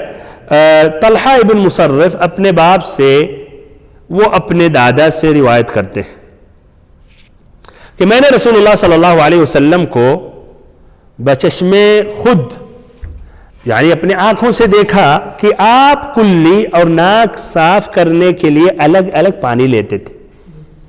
غور سے مفہوم سمجھنا آگے بڑھنے سے پہلے ضروری ہے کہ کیا دیکھا اپنے آنکھوں سے کہ نبی صلی اللہ علیہ وسلم کلی کے لیے اور ناک صاف کرنے کے لیے الگ الگ پانی لیتے ہیں. یعنی شروع میں کلی کے لیے آپ پانی لیتے ہیں، پھر کلی کرنے کے بعد ناک میں پانی چڑھانے کے لیے پانی لے رہے ہیں، یعنی الگ. تو اس طرح اگر 3 مرتبہ کلی کیا جائے اور 3 مرتبہ ناک میں پانی ڈالا جائے گا تو مجموع کتنا مرتبہ ہو گیا؟ 6 ہو گیا. ہاں بالکل الگ الگ ہے. ابن حجر رحمہ اللہ کہتے ہیں اس روایت کو ابو داؤد نے ضعیف سند کے ساتھ روایت کیا ہے. اس کو بھی ترجیح کو بھولیے گا نہیں کہ یہی پہلے سے ضعیف ہے. اچھا دوسری جو حدیث علی رضی اللہ عنہ سے وہ مروی بیان کرتے ہیں کہ رسول اللہ صلی اللہ علیہ وسلم 3 بار کلی کی اور 3 بار ناک میں پانی ڈالا. 3 بار کلی کی اور 3 بار ناک میں پانی ڈالا. آپ کلی اور ناک میں پانی اسی ہاتھ سے داخل کرتے جس سے پانی لیتے تھے. ادھر بھائی وہ بھی آئے گا، ظاہری جو لفظ پر غور و فکر کریں گے عربی نص سے واضح ہوگا. دیکھیں ترجمے پر اس لیے آپ اعتماد نہیں کر سکتے، الاصل عربی نصوص کی طرف رجوع کریں گے. اس لیے عربی کی تشریح میں اختلاف ہوتا ہے تو ترجمہ بدرجہ اولا ہوگا، اس لیے الاصل عربی. تو غور کریں، دیکھیں عربی کی طرف اس پر الفاظ پہ دیکھیں، ترجمہ چھوڑیں. علی رضی اللہ عنہ کی حدیث وضو کی صفت کے بارے میں، تمضمضہ آپ نے کلی کی، واستنثر ثلاثہ اور ناک میں پانی ڈالا، ثلاثہ 3 بار. چلے 3 واضح ہو گیا. یمضمض کلی کر رہے تھے آپ، وینثر اور ناک میں پانی چڑھا رہے تھے، من الکف الذی یاخذ منہ الماء اپنے اس ہاتھ سے جس سے آپ نے پانی لیا. ظاہری لفظ جانتے کیا ہوا کہ 1 مرتبہ آپ نے پانی لیا اور اسی 1 مرتبہ پانی لینے کے بعد آپ نے 3 مرتبہ کلی کی اور ایسے ناک صاف کیا. یعنی پانی 1 مرتبہ لے لیا، ذرا سے کلی کی اور ناک میں پانی ڈالا، پھر اسی پانی سے منہ میں ڈالا اور ناک میں ڈالا، پھر ایسے ہی اسی پانی جو بچا آپ نے منہ میں ڈالا اور ناک میں ڈالا. یہ اس کا اقرب مفہوم لفظ کا یہی ہوتا ہے، یہ من الکف الذی یاخذ منہ الماء. تو اس کا معنی کہ 1 مرتبہ آپ نے پانی لے لیا اور پھر اس کے بعد کیا دونوں کو ایک ساتھ، ہاں لیکن ایک ہی مرتبہ پانی سے. ہاں بہت صحیح آپ سمجھیں. ابھی بعد میں بھی یہ ایک آئے گا کہ ایک رد اس کا کیا جائے گا کہ یہ غالب اور مستحیل ہے. ماشاءاللہ زبردست انور بھائی، لیکن جلدی نہیں کریں. اچھا چلیے، لیکن اس کا یہی معنی ہے کہ 1 مرتبہ پھر سے 1 مرتبہ آپ نے پانی لے لیا اور پھر 1 مرتبہ آپ نے منہ میں ڈالا، ناک میں پانی ڈالا، پھر منہ اور ناک، پھر منہ اور ناک اس سے. اور ایک دوسرا مفہوم نہیں، یعنی 1 مرتبہ آپ نے پانی لیا، 1 مرتبہ آدھا منہ میں ڈالا، پھر آدھا ناک میں ڈالا، پھر پانی لیا اور منہ میں ڈالا، پھر ناک میں ڈالا، پھر پانی تیسری مرتبہ لیا، منہ میں ڈالا، ناک میں ڈالا. اور صراحت کے ساتھ یہ تیسری حدیث اس بات پر، یہ جو معنی ابھی ذکر کیا دلالت کر رہی ہے، اس کا ترجمہ ہے. تو اس حدیث کا ترجمہ یہ ہے، عن عبداللہ بن زید کی جو حدیث ہے جو بخاری مسلم کی ہے، ترجمہ یہ ہے کہ نبی صلی اللہ علیہ وسلم نے اپنا ہاتھ پانی میں ڈالا. عربی الفاظ سے دیکھیے، ثم ادخل صلی اللہ علیہ وسلم یہ دو، آپ نے یعنی پانی کے برتن میں اپنا ہاتھ ڈالا آپ نے، فمضمض تو آپ نے کلی کی، واستنشق اور ناک میں پانی چڑھایا، ہاں من کف واحدہ، ایک ہی، ہاں آپ نے ایک ہی چلو سے، کف واحدہ، لیکن آگے کیا ہے یفعل ذلك ثلاثہ، 3 مرتبہ آپ کر رہے تھے، ہاں بالکل آپ نے ایک ہی چلو سے 3 بار ایسا کیا، تو اس میں واضح ہے کہ پانی لیے آدھا منہ میں پھر ناک میں، پھر پانی آپ نے لیا آدھا منہ میں پھر آدھا ناک میں، پھر تیسری مرتبہ لیا، واضح ہو گیا اس طرح۔ چلیے اس طرح پورا فقہ الحدیث آپ سمجھ گئے، لیکن ایک مرتبہ اب واپس ہو رہے ہیں، اور پہلی جو حدیث ہے طلحہ ابن مصرف کے متعلق اور ان کے والد اور ان کے دادا کا ذکر پہلی بار آ رہا ہے تو بیان کرنا ہو۔ طلحہ ابن مصرف کیا رائے ہے؟ یہ ممکن ہے کہ صحابی ہوں، ہاں بھائی طلحہ ابن مصرف صحابی ہیں، اپنے والد سے روایت کر رہے ہیں جو اپنے دادا سے روایت کر رہے ہیں۔ طلحہ ابن مصرف بھائی ان کا ترجمہ یہ ہے طلحہ ابن مصرف ابن کعب الیامی الحمدانی الکوفی، ابو محمد کنیت ہے یا ابو عبداللہ، یہ تابعین میں سے ہیں، تابعین میں سے ایک مشہور ہیں، اور ان کو کہا جاتا تھا سید القراء، قاریوں کے سردار سید، اور یہ ثقہ ہے، ان کا رتبہ ہے، اور بلکہ طلحہ ابن مصرف سے امام شیخین نے امام بخاری امام مسلم نے روایت کی، تو اس طرح، اور امام بخاری امام مسلم جو زیادہ قابل اعتماد ہوتے تھے انہی سے روایتیں کرتے ہیں۔ تقریب التہذیب میں ابن حجر نے کہا ثقۃ قارئ فاضل، یہ ثقہ ہیں، قارئ قرآن ہے، فاضل ہے، فاضل اچھے بہتر شخصیت والے ہیں۔ ان کا انتقال ہوا سن 110 ہجری میں، 110 ہجری میں، ہاں تو یہ تابعی ہیں بالکل، نبی صلی اللہ علیہ وسلم کے بعد ان کی پیدائش ہوئی ہے۔ ان کے والد کا نام کیا ہے؟ مصرف، تشکیل ایسے ہے بھائی، مصرف، را پر تشدید کے ساتھ زیر ہے، مصرف ابن عمرو ابن کعب، ابن القطان نے ایسے ہی کہا کہ ان کا نام مصرف ابن عمرو ابن کعب ہے، اور کہا جاتا نہیں ان کا نام ہے مصرف ابن کعب ابن عمرو ہے الکوفی، جو اپنے والد سے روایت کرتے ہیں یہ حدیث۔ صحیح جو مسئلہ ہے کہ مصرف یعنی طلحہ ابن مصرف کے جو والد ہیں یہ مجہول ہیں، ان کا لڑکا تو معروف ہے لیکن ان کے والد مجہول ہیں، جس طرح کہ ابن حجر رحمہ اللہ نے تقریب میں ذکر کیا۔ اچھا ان کے جو دادا ہیں، اس حدیث سے کیا واضح ہو رہا ہے کہ وہ کیا ہیں؟ صحابی ہیں، بالکل۔ ادھر ایک سوال کر رہا ہوں بھائیو، لیکن اگر سند صحیح نہیں ہے تو کیا ہم جزم کر سکتے ہیں اور بھی حدیث مروی نہیں ہے کہ ان کے دادا صحابی ہیں؟ پھر سے ایک مرتبہ اس حدیث کے ظاہری پر غور کریں گے تو ان کے دادا ایک منٹ نہیں وہ سب باتیں چھوڑے وہ والی علمی باتیں کریں، جد ہی اگر اس حدیث پر غور کریں بس۔ اچھا اگر اس حدیث پر ایک دم ایک نظر دوڑائیں تو اس حدیث سے کیا واضح ہوتا ہے کہ وہ صحابی ہیں؟ نہیں، کیوں؟ اس لیے کہ نبی صلی اللہ علیہ وسلم کو انہوں نے دیکھا ہے کہ نہیں، صحابی ہیں۔ لیکن اب سوال یہ ہے اگر یہ اسناد ضعیف ہے اور کوئی اور حدیثیں نہیں ہے جس میں ان کے دادا کا ذکر آیا، تو کیا ہم اس حدیث کے بنا پر کہہ سکتے ہیں کہ یہ یقینی بات ہے کہ ان کے دادا صحابی ہیں؟ ہاں، سند جب نہیں ثابت ہے تو ممکن ہے کہ یہ بات ثابت نہیں ہے، تو یہ ایک شک ہو گیا۔ اچھا تو بہرحال اسی لیے یہ شک ہو گیا ان کے دادا کے بارے میں، اس لیے حدیث آگے کیا کہتے ہیں ابن حجر؟ ابو داؤد نے روایت کی ہے اسناد ضعیف سے، حدیث ضعیف ہے، تو ان کے دادا کا نام آتا ہے عمرو بن کعب ہیں یا کعب بن عمرو ہیں، ان کی صحبت یعنی کہ صحابی رسول ہیں، اختلاف ہے، اکثر محدثین کا کہنا ہے کہ یہ صحابی ہیں، جس طرح ابن عبد البر رحمہ اللہ کہتے ہیں، ان کی کتاب الاستیعاب ہے فی معرفت الاصحاب، اصحاب رسول صلی اللہ علیہ وسلم کا انہوں نے ترجمہ کیا، اس میں تو کہا لہو صحبہ، اور اختلاف سے بھائیو یہ کافی نہیں ہے۔ بہرحال اس طرح یہ تینوں حضرات کا ترجمہ واضح ہو گیا۔ آگے بڑھتے ہیں، پہلے حدیث کے بارے میں یہ تخریج بیان کر رہا ہوں۔ تو پہلی حدیث جو ہے جس کی روایت کس نے کی ہے بھائیو؟ ابو داؤد نے، پیج نمبر 30 حدیث نمبر 139، کتاب الطہارہ، باب فی الفرق بین المضمضۃ والاستنشاق۔ کن سے روایت کرتے ہیں؟ حمید ابن مسعدہ، ڈائریکٹ حمید، یہ ڈائریکٹ ان کے شیخ ہیں، ہاں حمید ابن مسعدہ سے، جو روایت کرتے ہیں کن سے؟ معتمر ابن سلیمان سے، جو روایت کرتے ہیں لیث ابن ابی سلیم سے، جو روایت کرتے ہیں طلحہ ابن مصرف جن کا ذکر آ گیا، جو اپنے والد اور پھر اپنے دادا سے کرتے ہیں. حدیث مکمل اس طرح: دخلت یعنی علی النبی صلی اللہ علیہ وسلم وهو يتوضا، میں داخل ہوا نبی صلی اللہ علیہ وسلم وضو کر رہے تھے. والماء يسيل من وجهه ولحيته على صدري، آپ کے چہرے سے آپ کی داڑھی سے سینے تک کے پانی ٹپک رہا تھا. فرأيته يفصل بين المضمضة والاستنشاق، تو ہم نے دیکھا کہ آپ مضمضہ اور استنشاق میں فصل کر رہے ہیں، فرق کر رہے ہیں، یعنی پہلے کلی کر رہے ہیں پھر اس کے بعد ناک صاف کر رہے ہیں. ابو داؤد نے سکوت اختیار کیا، یعنی اس حدیث کے بارے میں نہیں کہا صحیح ہے ضعیف ہے کچھ بھی، لیکن بھائی یہ حدیث کا درجہ کیا ہے؟ ضعیف. ابن حجر نے کہا ضعیف. اچھا کیوں ضعیف ہے وہ اب بیان کر رہا ہوں. تو نمبر ایک، اس میں جو راوی لیث ابن ابی سلیم ہے بھائیو، یہ لیث ابن ابی سلیم ابن زنیم القرشی مولاہم الکوفی، ان کے بارے میں کلام طویل ہے، یہاں تک کہ النووی نے کہا کہ تمام علماء کا اتفاق ہے کہ یہ ضعیف ہے. ہاں یہ اختصار سے آگے بڑھ رہا ہوں، ٹائم بچا رہا ہوں، ورنہ کلام اور بھی تفصیل ہے. ان کا انتقال سن 148 ہجری میں ہوا، تو یہ پہلا سبب ہے جس کی وجہ سے حدیث ضعیف ہے. لیث ابن ابی سلیم راوی ضعیف ہے، بلکہ بالاتفاق ضعیف ہے.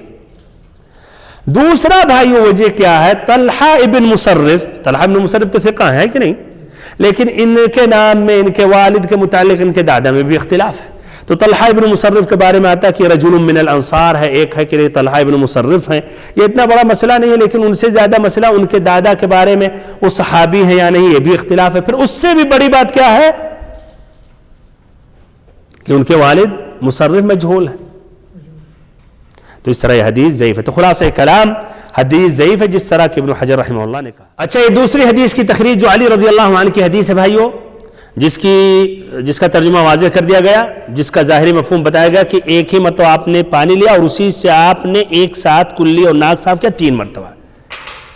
اس کی تخریج حقیقت میں پہلے گزر گئی. حدیث نمبر 3 ہے باب الوضوء میں، علی رضی اللہ عنہ کی جو حدیث ومسح برأسہ واحدہ، کہ آپ صلی اللہ علیہ وسلم نے اپنے سر کا ایک مرتبہ مسح کیا. ابن حجر رحمہ اللہ نے وہاں مختصراً بیان کیا تھا، یہاں بھی مختصراً جتنا اس موضوع سے جو ذکر کا اتنا ہی ذکر کیا، یعنی مکمل حدیث نہ وہاں انہوں نے بیان کی نہ یہاں بیان کی.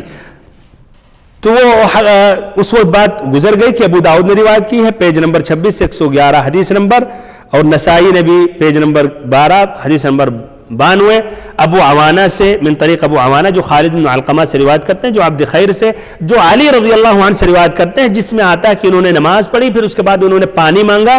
تو ہم لوگوں نے کہا کہ یہ نماز جب پڑھ لی تب پھر کیوں پانی مانگ رہے ہیں وضو کا؟ تو کہا کہ ان کا مقصد تھا، بتانا مقصد تھا، یعنی مجمع ہو گیا تھا، جمع ہو گئے تھے نماز کے بعد پھر وضو کا طریقہ. المهم اس میں آتا ہے پورا تفصیل سے کہ آپ دونوں ہاتھ دھلا، ثم تمضمض واستنثر، یہ جو الفاظ آئے ہیں کہ کلی کی اور ناک میں پانی چڑھائے 3 مرتبہ. فمضمض ونثر من الكف الذي يأخذ فيه، اور کلی کر رہے تھے اسے ناک میں پانی چڑھا رہے تھے اپنے اس ہاتھ سے جس سے پانی انہوں نے لیا. یہی جو ترجمہ واضح ہو گیا. اچھا پھر آگے پھر المہم چہرہ دھلا، ہاتھ دھلا، سر کا ایک مرتبہ مسح کیا، جو گزر گئی وہاں بات بھائیو. یہ ابو داؤد کا لفظ ہے، النسائی ان الفاظ کے قریب ہے، ان کا لفظ یہ ہے ثم تمضمض واستنشق 3 من الكف الذي يأخذ به الماء. یہی تقریباً یہی الفاظ ہیں، وہی معنی ہے کہ کلی اور ناک میں پانی 3 مرتبہ آپ نے چڑھایا اس ہاتھ سے جس سے آپ نے پانی لیا، جس کا ایک زیادہ لفظی معنی سے یا لفظی الفاظ سے یا ظاہری الفاظ سے ہوتا ہے کہ ایک ہی مرتبہ پانی لے کر آپ نے 3 مرتبہ کلی اور ناک صاف کیا ایک ساتھ، ایک مرتبہ پھر اسی سے دوسری مرتبہ اور تیسری مرتبہ. اس کے بعد تیسری حدیث کی تخریج بیان کر رہا ہوں. تیسری حدیث کن کی ہے بھائیو؟ عبداللہ بن زید کی. یہ حدیث عبداللہ بن زید کی یہ بھی بھائیو باب الوضوء میں گزر گئی ہے، جو حدیث نمبر 4 ہے. ادھر جو مسح کے متعلق ذکر کیا تھا ابن حجر رحمہ اللہ نے، ومسح برأسه فاقبل بيديه وادبر، جو آیا تھا کہ شروع سر سے لے کر آخری تک لے گئے، پھر آخری سے آگے لے کر آئے. وہاں صرف مسح کے متعلق ذکر کیا اور یہاں صرف کلی اور ایسے ہی پانی ناک میں چڑھانے کے متعلق ذکر کیا. مکمل حدیث نہ وہاں انہوں نے بیان کی نہ یہاں. اختصاراً امام بخاری کی یہ روایت ہے حدیث نمبر 186، امام مسلم کی حدیث نمبر 235. یہ دونوں حضرات عمرو بن یحییٰ المازنی سے روایت کرتے ہیں، جو اپنے والد سے، جو عمرو بن ابی حسن سے، جو عبداللہ بن زید سے روایت کرتے ہیں، جو تفسیر سے وضو کا انہوں نے طریقہ بیان کیا. پھر اس میں آتا ہے جس کا تعلق آج کے اس موضوع سے ہے، ثم ادخل يده في التور فمضمض واستنشق واستنثر 3 غرفات، یہ بخاری کا لفظ آتا ہے، مسلم کے الفاظ ہیں ثم ادخل يده فاستخرج فمضمض واستنشق من كف واحدة ففعل ذلك ثلاثا، ان الفاظ کے قریب ہے کہ آپ نے کلی کی اور ناک میں پانی چڑھایا ایک ہاتھ سے اور آپ نے 3 مرتبہ کیا، تو اس طرح 3 مرتبہ پانی آپ لیتے رہے۔ اب بھائیو ان تینوں حدیثوں سے کیا بات سامنے آئی؟ آسان کر رہا ہوں، موضوع ہے کلی کرنا اور ناک میں پانی جھاڑنا، کیا یہ الگ الگ ہونا چاہیے؟ بمعنی 3 مرتبہ آدمی کلی کر لے پھر ختم ہو جائے تو 3 مرتبہ ناک جھاڑے، یا ایک ساتھ ہونا چاہیے؟ اس سے الگ الگ ہونا چاہیے۔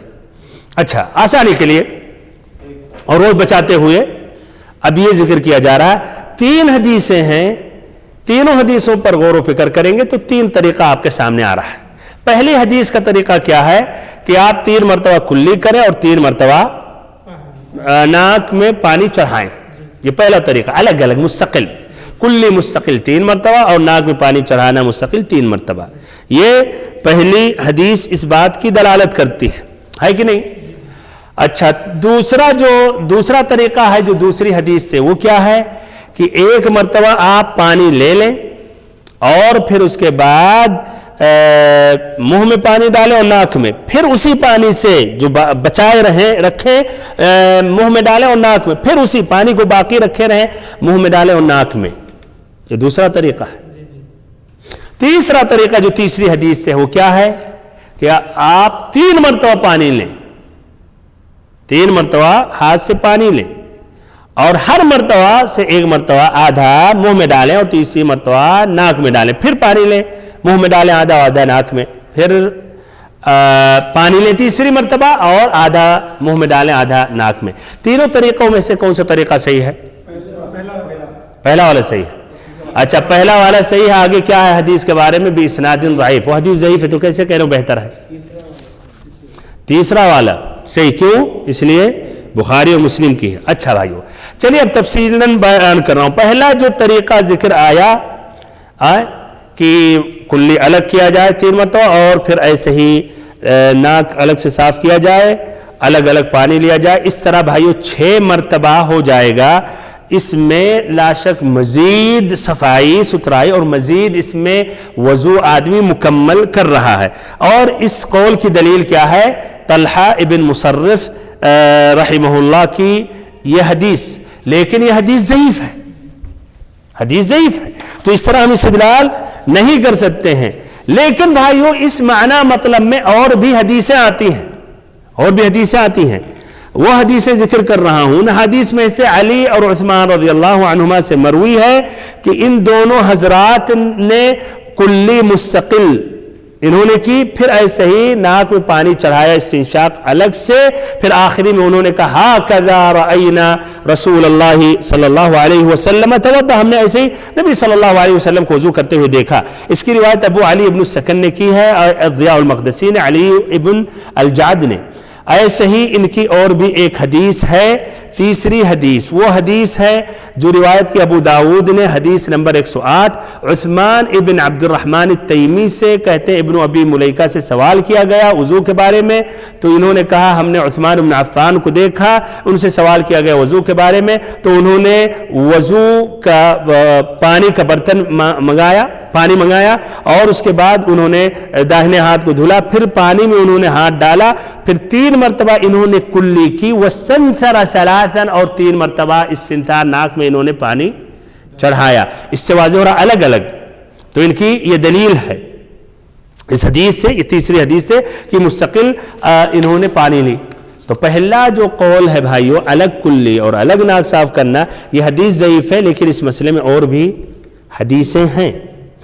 اور اس قول یہ طریقہ کہ الگ کلی کرنا چاہیے اور الگ ناک میں پانی ڈالنا چاہیے، یہ بھائیو احناف کا یہ قول ہے، فقہاء الحنفیہ کا یہ قول ہے، ان کی رائے ہے، شافعیہ کے بہت سے فقہاء کی یہی رائے ہے، امام مالک سے ایک روایت ہے، امام احمد سے بھی ایک روایت ہے۔ اچھا، تو یہ پہلا طریقہ کے بارے میں۔ دوسرا طریقہ کیا ہے جو دوسری حدیث سے واضح ہو رہی ہے کہ ایک مرتبہ پانی آپ لے لیں، پھر اس سے کچھ پانی منہ میں ڈالیں، پھر ناک صاف کریں، پھر ناک میں ڈالیں، پھر اسی ہاتھ سے پانی باقی رکھتے ہوئے دوسری مرتبہ منہ میں ڈالیں، پھر ناک میں، پھر ایسے تیسری مرتبہ اسی پانی سے منہ میں ڈالیں اور ناک میں ڈالیں. یہ طریقہ ہے. اس سے کیا فائدہ ہے؟ تاکہ آدمی پانی کم سے کم خرچ کرے. اور اس لیے یہ ہے، اس لیے حقیقت میں منہ اور ناک یہ دو جزء ہیں ایک عضو کے اندر. عضو چہرہ ہے اور یہ دونوں کا حقیقت میں کیا ہے؟ یہ ایک عضو جو چہرہ ہے اس کا یہ حصے ہیں، دونوں اس کے دونوں دو جزء ہیں ایک حصے کے. تو اس طرح ہونا چاہیے ایک ہی مرتبہ، جس طرح کی یہ ہے. اور اس کی دلیل کیا ہے؟ حدیث علی رضی اللہ عنہ. اس حدیث علی رضی اللہ عنہ اس بات کی دلالت کرتی جس طرح کئی مرتبہ اس کی ترجمہ کیا گیا. لیکن بھائیو سوال یہ ہے، کیا یہ دلالت اس حدیث سے، اس الفاظ سے بالکل یہ بات کلیئر ہے یا احتمال ہے؟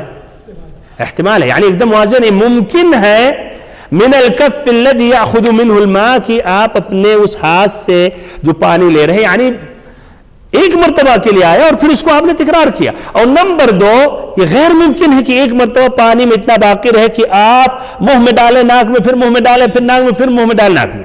یہ غیر ممکن ہے. اسی لیے واللہ اعلم صحیح جو مسئلہ ہے، علی رضی اللہ عنہ کی حدیث کا مفہوم وہی مفہوم ہے جو تیسری حدیث کا ہے، کہ ایک ساتھ آپ نے کلی کی ایک مرتبہ پانی لی، منہ میں ڈالا اور ناک میں ڈالا، لیکن 3 مرتبہ آپ نے پانی لیا، اور یہ زیادہ یہ صحیح ہے. اچھا، تیسرا طریقہ، یہ تیسرا طریقہ ہے جو بھی اس کا ذکر آیا، کہ آدمی 3 مرتبہ پانی لے، ہر مرتبہ پانی لینے کے بعد آدھا منہ میں ڈالے اور آدھا ناک میں لے، پھر دوسری مرتبہ لے، ایسے ہی کرے، اور تیسری مرتبہ. اور اس کی دلیل یہ عبداللہ ابن زید رضی اللہ عنہ کی یہ حدیث، اور یہ قول بھائیو الشافعی کا ہے، جو دوسری روایت ہے القول الاخیر ہے، المذہب الجدید ہے. امام مالک سے بھی مروی ہے، ایک روایت میں امام احمد سے بھی یہ مروی ہے. اب بھائی اور محترم ساتھیوں، زیادہ راجح اور صحیح کیا ہے ان صفات میں سے؟ ہاں، پہلا طریقہ یا دوسرا یا تیسرا؟ حدیث کے روشنی میں ہاں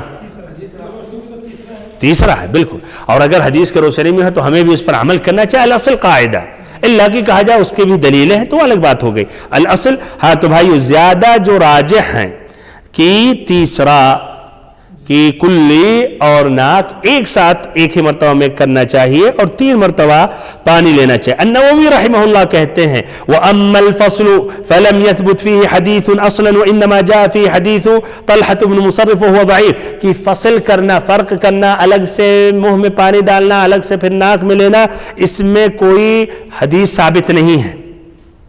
اور اس مسئلے میں حدیث طلحہ ابن مصرف ہے، وہ حدیث ضعیف ہے. یعنی اس کا معنی نووی کیا کہنا چاہ رہے ہیں کہ تیسرا جو طریقہ وہی صحیح ہے. ابن القیم بھی یہی کہتے ہیں وَلَمْ يَجِئْ الْفَصْلُ بَيْنَ الْمَضْمَضَةِ وَالِاسْتِنشَاقِ فِي حَدِيثٍ صَحِيحٍ بَتَّ، یعنی فصل کرنا، الگ ناک میں پانی ڈالنا، یہ کوئی صحیح حدیث میں نہیں مروی ہے. لیکن بھائی اور محترم ساتھیو، خلاصہ کلام یہ ہے، یہ الصنعانی نے ذکر کیا سبل السلام میں، جو بلوغ المرام کی تشریح ہے، کہ دونوں قسم کی روایتیں آتی ہیں. جس سے ہم نے بتایا پہلے طریقے میں بھی اور بھی حدیثیں آتی ہیں، اور میں نے ذکر کیا، کہا کہ جب 2 قسم کی روایتیں آتی ہیں، دوسری کو آپ چھوڑ دیں، دوسرے کا مفہوم وہ مستحیل ہے. حقیقت میں دوسری جو حدیث علی رضی اللہ عنہ وہ تیسری حدیث کا معنی لینا صحیح ہے. تو اس طرح 2 ہی قول ہیں. پہلا ہے کہ مستقل الگ الگ کیا جائے اور ایک ساتھ کیا جائے. تو کہتے ہیں صنعانی رحمہ اللہ کہ دونوں روایتیں موجود ہیں، یعنی اکٹھا کرنا یا الگ الگ کرنا. تو اقرب یعنی زیادہ قریب، زیادہ صحیح یہ ہے التخییر، کہ دونوں میں بندہ مخیر ہے اور وہ دونوں سنت ہے. وَأَنَّ الْكُلَّ سُنَّةٌ، مخیر ہے آدمی کے، کوئی الگ کرنا چاہے یہ بھی سنت ہے، جو ایک ساتھ کرنا چاہے وہ بھی سنت ہے. یہ کہہ رہے ہیں وَإِن كَانَتْ رِوَایَةُ الْجَمْعِ أَكْثَرُ وَأَصَحُّ، اگرچہ ایک ساتھ والی حدیثیں، روایتیں زیادہ ہیں اور زیادہ صحیح ہیں. تو اس طرح بھائیو خلاصہ کلام، دونوں طریقہ صحیح ہیں، لیکن دونوں میں اگر کہیں گے بہتر اور افضل کیا ہے، تو دوسرا زیادہ بہتر اور زیادہ افضل ہے. وہ مثلا دوسرا تیسرے میں داخل کر دیا جائے تب، اور اگر تفصیل ہے نا تو تیسرا، یعنی حقیقت میں دوسرا وہ قول نہیں ہو، تیسرے میں داخل ہے. یعنی اختصاراً 2 طریقہ ہے، تفصیلاً 3 ہے، تو 3 طریقہ کہیں گے تو تیسرا بہتر ہے، اور وہی اختصاراً جو حقیقت میں 2 ہی قول ہے تو دوسرا قول زیادہ بہتر ہے. اس طرح بھائیو بات مکمل ہو گئی، اور انشاءاللہ اللہ رب العزت نے چاہا تو آئندہ ملاقات میں 3 اور حدیثیں ذکر کریں گے. اس طرح باب الوضو مکمل ہو جائے گا. اللہ تعالیٰ سے دعا کرتا ہوں اللہ تعالیٰ ہم سبھی کو علم نافع عطا کرے، اور ہمارا ہر عمل سنت کے مطابق رہے، اور ہمارا ہر عمل اللہ رب العزت قبول کرے. وصلی اللہ وسلم وبارک ونعم علی عبدک ورسولک محمد.